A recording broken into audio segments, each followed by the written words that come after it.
Šioje spaudos konferencijoje dalyvauja Lietuvos generalinė prokurorė Nidos Grunskienė, Eurojusto viceprezidentė, Lietuvos nacionalinė narė Eurojuste Margarita Šmaitytė-Daugėlienė, Jungtinių Amerikos Valstijų teisingumo departamento generalinio prokuroro patarėjas ir šio departamento nusikaltimų tyrimo vyriausiasis prokuroras Kenneth Polite ir taip pat mūsų svečias, Ukrainos generalinis prokuroras Andriy Kostin. Taip pat dalyvauja vertėja Erika Jadovinė, kuri padės mums šios spaudos konferencijos metu.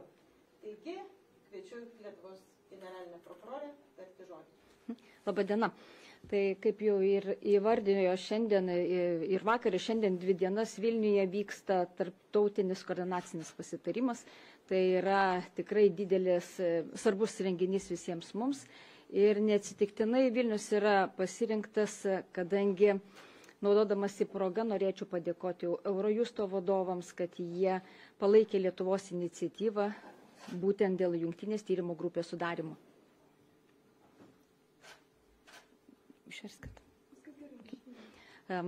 Tai jungtinė tyrimo grupė buvo sudaryta prieš metus laiko. Pradžioje buvo 3 šalis, tačiau jį plėtėsi ir šiuo metu turime 7 šalis. Yra tarptautinis baudžiamasis teismas ir šių metų kovo mėnesį Ukrainoje konferencijos metu buvo pasirašytas memorandumas su Jungtinių Amerikos Valstijų teisingumo departamentu. Departamentas pasirašė su visomis 7 šalimis, būtent dėl darbo jungtinėje tyrimo grupėje. Gal tiek norėčiau, kad kolegos, daugiau dėmesio kolegom. Tuomet kviesčiau kalbėti Eurojusto viceprezidentę, Lietuvos nacionalinę narę Eurojuste Margarita Šmaitytė-Daugėlienė. Tai laba diena visiems, kaip ir generalinė prokurorė minėjo vakar ir šiandien.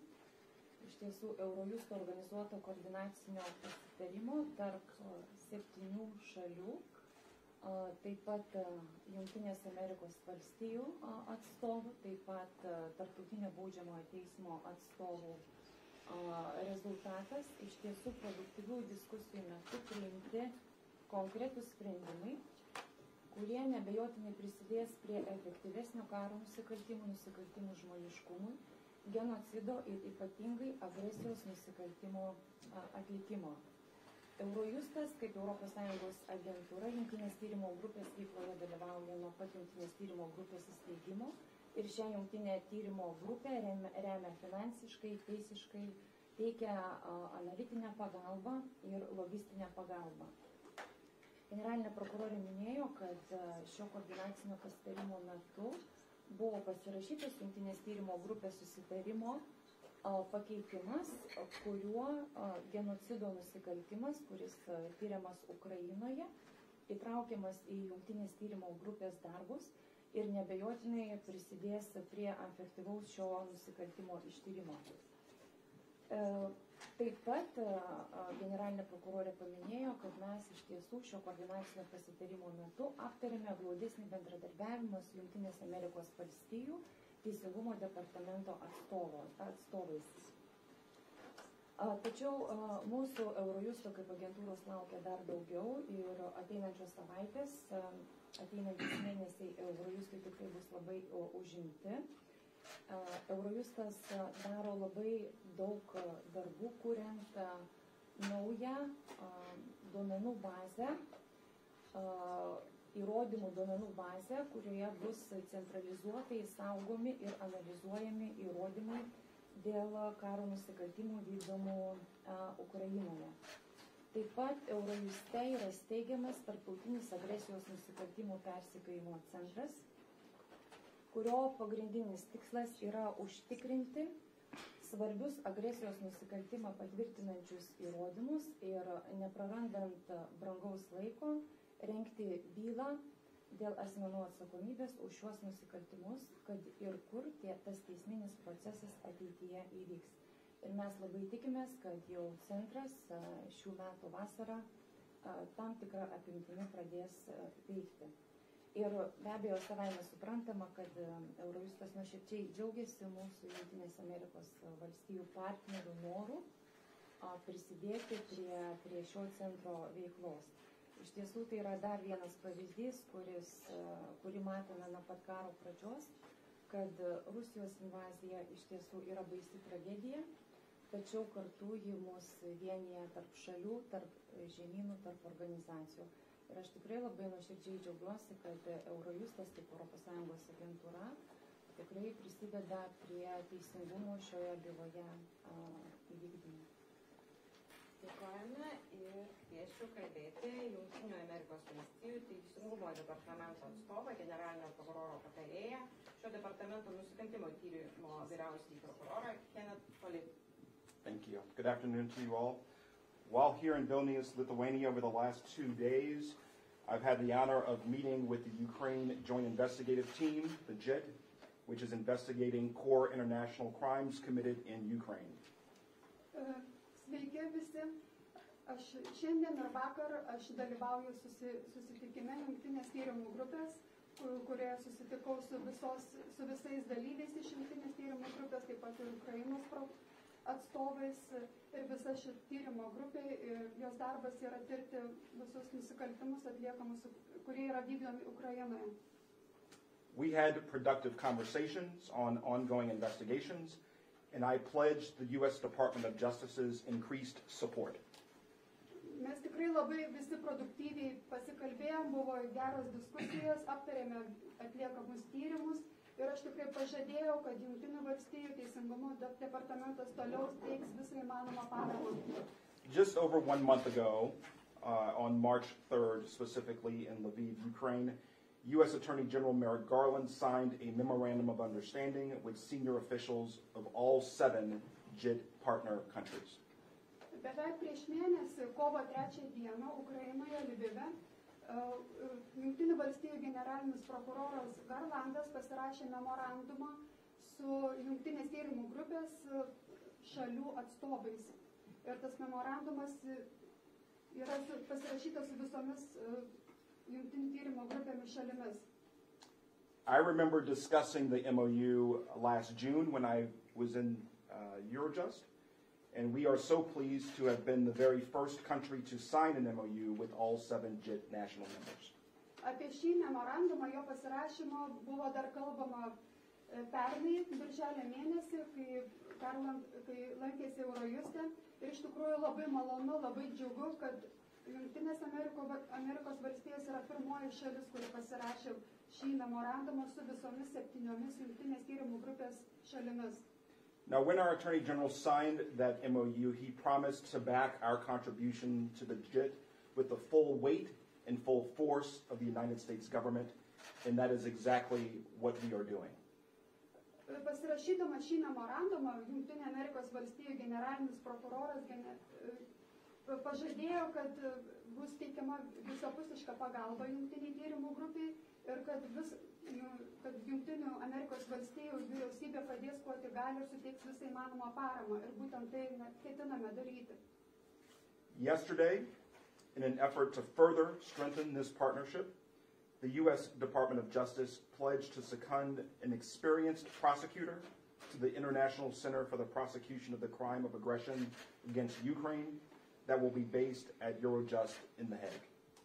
O vakar susitikimo metu, vėlgi siekiant sustiprinti dar labiau šitą partnerystę, Jungtinių Amerikos Valstijų teisingumo departamentas pažadėjo vėlgi į naujai kuriamą tarptautinį centrą dėl agresijos nusikaltimų baudžiamojo persekiojimo vykdymo. Į šį centrą pasižadėjo paskirti patyrusi prokurorą, kuris dirbs šiame naujai įsteigtame centre. Ir šis paskirtas prokuroras, jo darbo vieta bus Eurojuste Hagoje. This is in line with the United States' long track record of contributing to international efforts to hold war criminals accountable. Visi šie veiksmai tik pratęsė jau ilgalaikę Jungtinių Amerikos Valstijų patirtį, teikiant įvairiapusę paramą tarptautinėse pajėgose, būtent nubausti atsakingus už karo nusikaltimus. We look forward to providing additional resources to assist our colleagues from Ukraine and other JIT member partners, including by sharing our expertise to enhance investigations into atrocities committed by Russian perpetrators. Ir mes esame pasiruošę teikti dar daugiau pagalbos, papildomus išteklius ir pasidalinti savo patirtimi su kolegomis Ukrainoje, taip pat kolegomis iš jungtinės tyrimo grupės šalių narių. Taip pat dalinsime savo patirtimi ir padėsime viskuo atliekant tyrimus dėl visų baisių nusikaltimų, kuriuos vykdo Rusija Ukrainoje. Our mission is clear, our resolve will not be weakened, and our determination to seek justice will not waver. Mūsų misija iš tikrųjų ir tikslas yra labai aiškus ir mes toliau jo laikysimės, jisai tas siekis nesilpnės ir mūsų bendras tikslas yra siekti teisingumo ir jis niekada nesilpnės tas tikslas. The U.S. Department of Justice is committed to holding Russian perpetrators accountable for their brutal and unprovoked invasion of Ukraine. Jungtinių Amerikos Valstijų teisingumo departamentas yra pasirengęs padaryti viską, kad visi kaltieji Rusijos nusikaltėliai būtų patraukti baudžiamojon atsakomybėn už visus tos brutalius, tą brutalę ir neišprovokuotą provokaciją ir karą Ukrainoje. Thank you. Dėkoju. Man didelė garbė pakviesti šioje spaudos konferencijoje kalbėti vos prieš keletą valandų į Lietuvą atvykusi Ukrainos generalinį prokurorą Andriy Kostin. Good afternoon. For several months already, we are talking with our friends and allies in our fight for justice about creating of the web of accountability for Russia and its perpetrators to avoid any impunity for any international crime committed on Ukrainian land against Ukrainians and against Ukraine. Jau keletą mėnesių su mūsų sąjungininkais, su kolegomis, su partneriais nuolat kalbame ir ieškome būdų, kaip kovoti su tais visais baisiais nusikaltimais vykdomais Rusijoje. Ir taip pat ieškome būdų ir mūsų tikslas yra sukurti bendrą vieningą tinklą, kurio pagalba bus galima turėti strategiją būtent patraukti visus kaltuosius baudžiamojon atsakomybėn. Ir tas bendras darbas, bendra strategija vėlgi turės padėti, bus užtikrinta, kad visi, kurie nusikalto, būtų tikrai patraukti baudžiamojon atsakomybėn ir neišvengtų bausmės.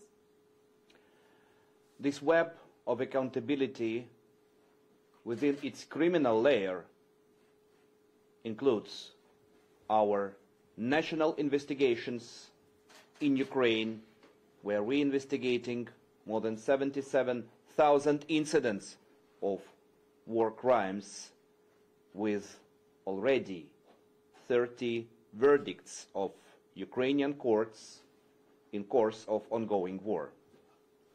Vėlgi šitoje naujai kuriamoje sistemoje dėl nusikaltimų tyrimo ir baudžiamosios atsakomybės, baudžiamojo persekiojimo vykdymo,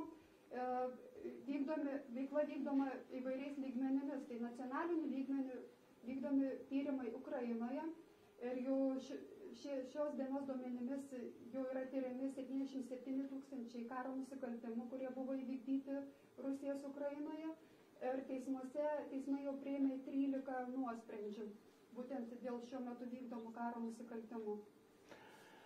As a second layer, it includes joint efforts undertaken by Ukraine and its partners, like joint investigation team, the coordination meeting of which we are handling during these 2 days,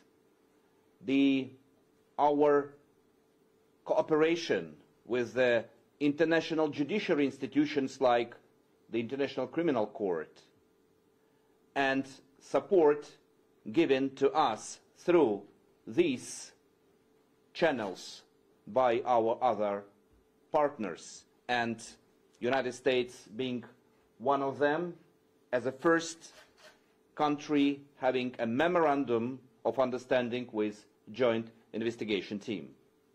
Vėlgi, antras lygmuo šitoje bendroje veikloje, turint šitą vieną tikslą, yra darbas su partneriais, su sąjungininkais.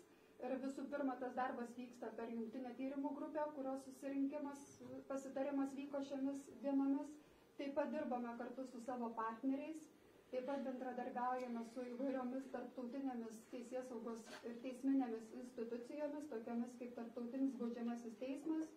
Taip pat visokeriopą paramą gauname iš visų kitų šalių tarptautinę ir per visas šias institucijas jų pagalba bendradarbiavame ir su kitomis šalimis ir viena iš tokių pagrindinių partnerių yra Jungtinės Amerikos Valstijos ir tai yra pirmoji šalis, kuri pasirašė memorandumą su jungtinė tyrimų grupe. Our joint efforts include investigation and prosecution of alleged war crimes, crimes against humanity, and crime of genocide. And today's decision to include the crime of genocide into the investigation of joint investigation team is a clear signal that we are not only discussing creation of the web of accountability for Russia, but also taking actions to make it happen as soon as it is possible. Ir šiomis bendromis pastangomis su visais savo partneriais ir sąjungininkais kartu atliekame tyrimus ir vykdysime baudžiamąjį persekiojimą dėl karo nusikaltimų žmoniškumui ir genocido. Būtent genocido nusikaltimas šiandien buvo atskirų pasirašymų buvo įtrauktas į šios jungtinės tyrimų grupės veiklos sritį ir tai yra žinutė visiems, kad mes ne tik kalbame viską aptarinėjimą, bet imamės konkrečių veiksmų.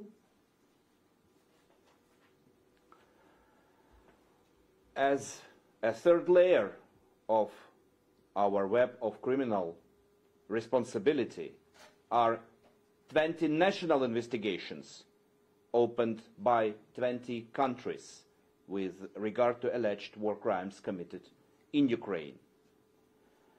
And the fourth layer of web of criminal responsibility is investigation and prosecution of the crime of aggression, the leadership war crime. Taigi, toliau trečias lygmuo visame šiame bendradarbiavime yra tai, kad 20 šalių yra atliekami 20 tyrimų, būtent nacionalinių tyrimų dėl galimų karo nusikaltimų.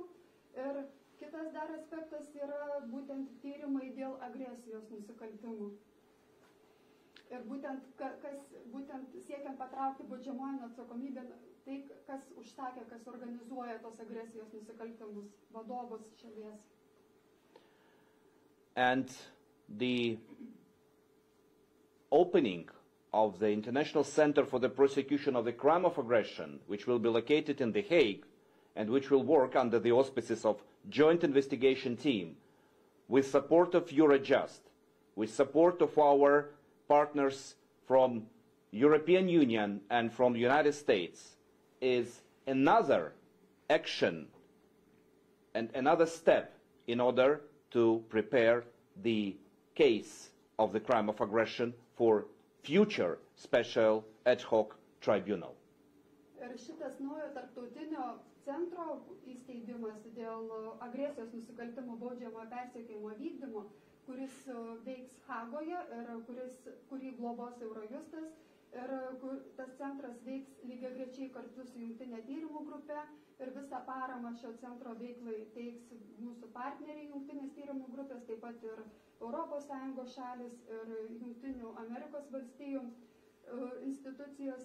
Ir vėlgi šito centro įsteigimas yra dar viena žinutė pasauliui, kad imamasi konkrečių veiksmų, būtent vykdant baudžiamąjį persekiojimą dėl agresijos nusikaltimų. Ir šis centras, jo tikslas yra kaupti įrodymus, kurių pagrindų būtų galima pateikti bylą tarptautiniam tribunolui, kuris greičiausiai bus ateityje įsteigtas.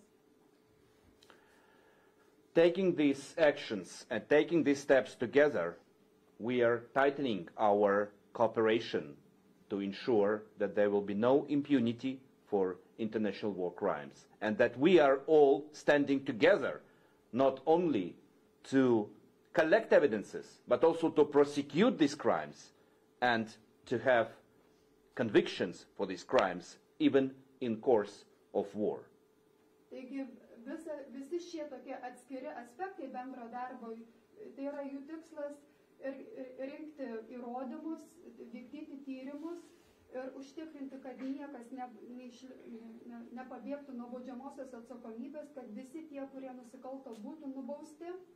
Ir mūsų tikslas yra visų pirma, aišku, rinkti įrodymus, atlikti tyrimus, bet taip pat perduoti bylas teismui ir kad asmenys kaltieji tikrai būtų nubausti ir būtų užtikrintas teisingumas. Tai yra mūsų bendras darbas ir bendras tikslas. There will be more arrest warrants from the ICC. We are discussing involvement of Europol in joint investigation team. We have a lot of to do, and we have discussed this as well today. And I hope and I believe that our joint efforts will lead to a result which all civilized world is expecting, making all perpetrators of medieval type of crimes. I know you all see what we can find in media about brutality of these crimes and about the massive scale of them. These are crimes of medieval times, and these crimes will be prosecuted and punished together by our joint efforts. Thank you. Taigi mūsų šito bendrų pastangų ir bendro darbo tikslas yra užtikrinti, kad visi kaltieji būtų patraukti baudžiamojon atsakomybėn, būtų nuteisti. Ir tikrai bus taip, kad tarptautinis baudžiamasis teismas išduos dar daugiau arešto orderių. Taip pat planuojama į jungtinės tyrimų grupės veiklą įtraukti ir Europolo pastangas. Jau šitą klausimą aptarėme šio susitikimo metu. Taigi mūsų visų bendros pajėgos yra nukreiptos būtent prieš tos baisius nusikaltimus, kuriuos vykdo Rusija Ukrainoje, nes iš tikrųjų tie nusikaltimai yra labai baisus, brutalūs, tai yra kaip primena viduramžių laikus, jūs patys matote, kas yra matoma žiniasklaidos priemonėse, todėl visi kartu bendru darbu, bendromis pastangomis tikrai padarysime viską, kad tie nusikaltimai, už tuos nusikaltimus būtų nubausta ir būtų įvykdytas teisingumas. Dėkoju visiems pasisakiusiems. Turime dar keletą minučių. Laikas jūsų klausimam. Labai prašyčiau, kadangi svečiai tikrai ne visus jūs pažįsta, prieš užduodami klausimą prisistatykite. Prašom. Hello, my name is Nidos Grunskienės. I'm from Baltic Service. I have a question for Mr. Kostin. The whole world was shocked when saw that horrific video of execution of Ukrainian soldier. Today we've seen that the investigation has been started. Could you clarify, is there any verification of authenticity regarding this video? Do you have any idea who is the suspect in this video? And do you have any information regarding likes of those executions? Are there more of those crimes?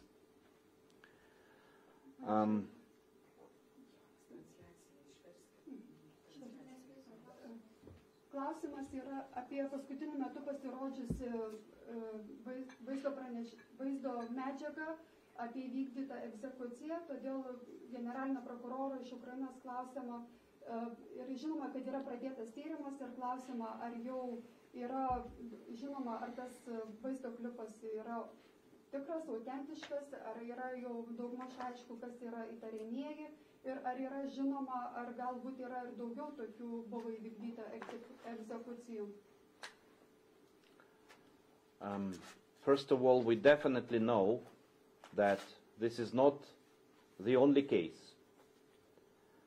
Just several weeks ago, we all saw the case of execution, intentional execution of Ukrainian hero, prisoner of war, Maciejewski, after saying glory to Ukraine, he was shot dead.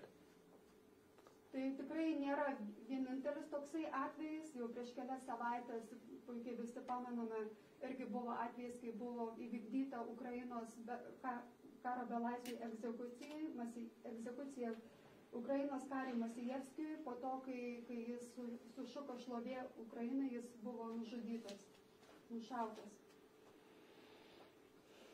The video we have all seen is, as I mentioned, is brutal and it's medieval.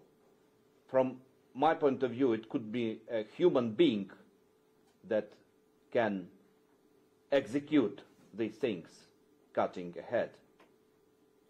Kaip ir šitas epizodas paskutinis, iš tikrųjų, tai, kas ten yra matoma, tai yra labai brutalus viduramžius primenantis nusikaltimas, tai net negalima pavadinti, kad tokius dalykus gali žmogus padaryti. Unfortunately, this is the conduct of the aggressor we face. Deja, būtent taip elgėsi agresorius ir mes matome, kaip jisai elgėsi. At the moment, all investigative authorities of Ukraine, all our intelligence are working hard in order to identify exactly the perpetrator and the victim. Šiuo metu visos Ukrainos teisėsaugos pajėgos ir žvalgyba dirba ir ieško informacijos, atlieka tyrimą, siekdamos nustatyti, kas padarė tą nusikaltimą ir kas yra tas nukentėjusysis, nužudytas asmuo. And we are also dealing with our friends and allies in order to get their support, because these cases, which I already mentioned, which are not unique, unfortunately, we don't want such cases to happen again. But we all understand that putting pressure on Russian leadership by means of international judiciary and prosecutorial institutions, and not only on leadership but also on servicemen, on their commanders, should make them afraid of being accountable, and should play as a deterrent instrument for these crimes not to be committed again. But our main obligation is now to identify the perpetrators, to find them, and to make them accountable. Just to clarify, so you can verify that that video is real and not fabricated in any way? Ar galit patvirtinti, kad tas vaizdo klipas yra tikras, nesuklastotas? The investigation is ongoing. Once we can clarify definitely, we will immediately publicize this information, of course, with the limitation of the interests of investigation. Tyrimas dar yra atliekamas ir kol kas dar nežinoma, bet kai tik bus kažkas jau nustatyta, mes tą informaciją paskelbim, žinoma, su tam tikrais apribojimais, bet šiuo metu dar nėra išaiškinta. Ačiū. Kviečiu prisistatyti. Andriy Kostin, Lankyti Television News. What is your message to those countries who say that they would not arrest Vladimir Putin if he crossed their borders? And also, as you mentioned, that the ICC will issue more warrants. To whom? Taigi klausimas yra būtent kokia yra žinutė perduodama pasauliui, kaip jūs suprantate tų šalių pasisakymus, kurios yra pareiškusios, kad jos nesuims Putino, nors jam yra išduotas arešto orderis, kaip jūs į tai žiūrite. Ir kitas klausimas, jūs sakėte, kad tarptautinis baudžiamasis teismas ketina išduoti daugiau arešto orderių, tai kam bus išduodami tie orderiai? If any country will not obey and will not execute arrest warrant against Putin, for me it means that their politicians respect Putin more than the law.